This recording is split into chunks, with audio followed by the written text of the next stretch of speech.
नमस्कार प्रिय दर्शकों, स्वागत है आप सभी का। और आज हम कुंडली में समझेंगे काल सर्प योग के बारे में। प्रिय दर्शकों, कुंडली में काल सर्प योग कब बनता है और किस अवस्था में काल सर्प योग नहीं माना जाएगा, इसमें जहां थोड़ा सा संशय होता है, आज हम उस जगह पर बात करेंगे। बाकी आप सभी तो जानते ही हैं कि यदि सभी ग्रह राहु केतु के बीच में अटके हों तब पूर्ण काल सर्प योग बनता है। यानी कि राहु केतु के मध्य सभी ग्रह हों तो पूर्ण काल सर्प योग बनता है। लेकिन यदि राहु केतु के साथ ही कोई ग्रह बैठा हो तो क्या काल सर्प योग माना जाएगा कि नहीं माना जाएगा? आज हम इस प्रश्न का उत्तर आप लोगों के समक्ष रखने वाला हूं कि जहां राहु है वहीं पर एक ग्रह हो, एक से अधिक ग्रह हो, तब माना जाएगा कि नहीं। आप यहां भी सूत्र देख लिए कि यदि सभी ग्रह राहु केतु के बीच में अटके हो तब पूर्ण काल सर्प योग बनता है। यदि कोई एक ग्रह राहु केतु की पकड़ से बाहर हो तो ऐसी स्थिति में इस योग को छाया काल सर्प योग कहा जाता है। छाया काल सर्प योग कहने का मतलब है आंशिक काल सर्प योग, जिसको आंशिक कहा जाता है, यानी कि काल सर्प का छाया के जैसा।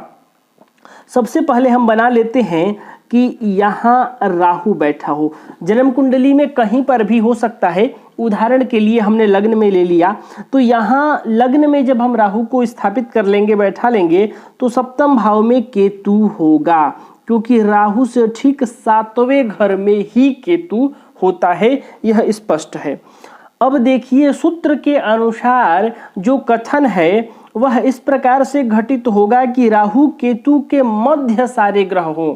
बीच में अटकने का मतलब है राहु केतु के मध्य। तो राहु केतु यदि प्रथम और सप्तम भाव में है तो दूसरा भाव, तीसरा भाव, चौथा भाव, पांचवा भाव और छठवां भाव, ये तो भाव प्रॉपर मध्य में हो जाएंगे।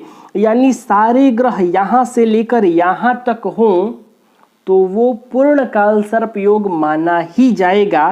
अब मैं आप लोगों के बीच आज यह सवाल लेकर आया हूं कि अगर हम मान लेते हैं कि इस राहु के साथ ही कोई ग्रह बैठा हो, जैसे मान लीजिए मंगल बैठा हो, सूर्य बैठा हो, शनि बैठा हो, शुक्र बैठा हो, कोई सा भी ग्रह हो गया, मंगल हो गया, या हम मान लेते हैं कि यहाँ सूर्य बैठा हो, कोई एक ग्रह को मैंने बैठा लिया। ये आप मत समझना कि यहाँ मंगल ही हो या यहाँ सूर्य हो।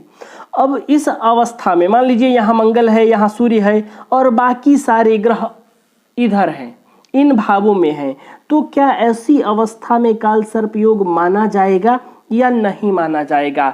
तो प्रिय दर्शकों, मध्य का मतलब होता है कि ग्रह मध्य में ही हो तब ही माना जाएगा, साथ हो तो काल सर्प योग नहीं माना जाएगा। आप इसको स्पष्ट समझें कि यदि राहु के साथ कोई ग्रह बैठ जाए किसी भी भाव में, या केतु के साथ कोई ग्रह बैठ जाए, तो वह काल सर्प योग नहीं माना जाएगा। अब इसमें लोगों का मतांतर क्या है? यहाँ राहु के साथ जब ग्रह बैठते हैं तो इसमें कुछ लोगों का ऐसा मानना भी है कि ये काल सर्प योग माना जाएगा, कुछ लोग मानते हैं नहीं माना जाएगा। तो इसमें लोगों का मतांतर क्या है मैं आगे बताऊंगा, लेकिन आप ऐसा समझिए कि सभी ग्रह राहु केतु के बीच में अटके हों, इसका मतलब हो गया कि अगर लग्न में राहु है और सप्तम में केतु होगा तो सारे ग्रह सूर्य से लेकर शनि तक सारे ग्रह दूसरे भाव से लेकर 5वें भाव तक ही हों तो यह पूर्ण काल सर्प योग माना जाएगा। इसमें किसी भी प्रकार का कोई विवाद नहीं है। विवाद कहाँ बनता है? तो विवाद लग्न पर बनता है। अब लग्न पर यहाँ क्यों बनेगा? क्योंकि मैंने लग्न में उदाहरण लिया है। यदि राहु आपके कुंडली में चौथे भाव में है और राहु के साथ कोई ग्रह है तब विवाद बनेगा, यानी तब वहां संशय उत्पन्न होगा, तब वहां दुविधा होगा कि इस अवस्था में काल सर्प योग माना जाएगा कि नहीं। तो प्रिय दर्शकों, ऐसी अवस्था में काल सर्प योग नहीं माना जाएगा जब राहु के साथ या केतु के साथ कोई भी ग्रह बैठा हो।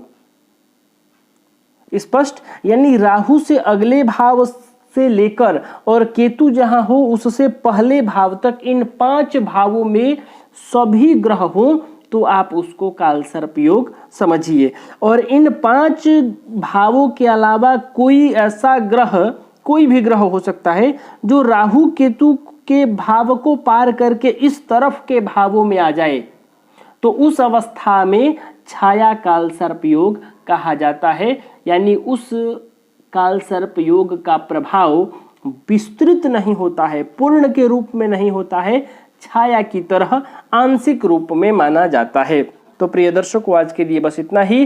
तब तक के लिए हमें अनुमति दीजिए। नमस्कार।